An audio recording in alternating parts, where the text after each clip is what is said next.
Despite all the not-so-good news, shouldn't we talk about the raid where SEAL Team 6 got bin Laden? I mean, that was a real success. It was a genuine success and a feel-good moment.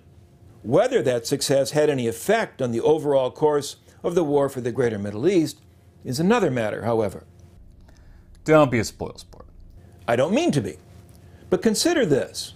Back in 2001, when the Bush administration kicked the war for the greater Middle East into high gear, there had been one single al-Qaeda, with bin Laden the organization's unquestioned leader. A decade later, al-Qaeda had become a franchise operation. There were multiple branches, each with its own leadership.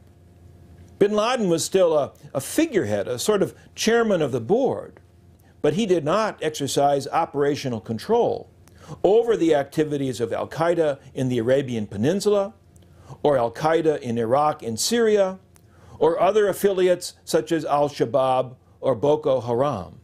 Americans had every right to celebrate when bin Laden himself was finally dispatched, but the political or strategic implications of his demise were not all that great. So, where are we after 13 years of war in Afghanistan? Pretty much where we are with the war for the greater Middle East as a whole. Considerable effort, but not a lot to show for it. Can you provide specifics? Well, in Afghanistan, we've expended enormous sums of money, that's for sure. Fighting the war there has cost the U.S. something like $800 billion in immediate expenditures. Add to that over $100 billion in development aid, a considerable portion of which ended up being wasted, either due to corruption or projects that turned out to be ill-conceived. Let me illustrate the last point by citing a highly touted effort to reduce the amount of heroin originating in Afghanistan. Strange as it may seem, when the Taliban governed Afghanistan, it had almost eliminated the cultivation of the opium poppy. In 2001, poppy cultivation was limited to a mere 8,000 hectares of land. Once the U.S. and its allies booted the Taliban from power, opium production surged. By 2013, there were 209,000 hectares under cultivation.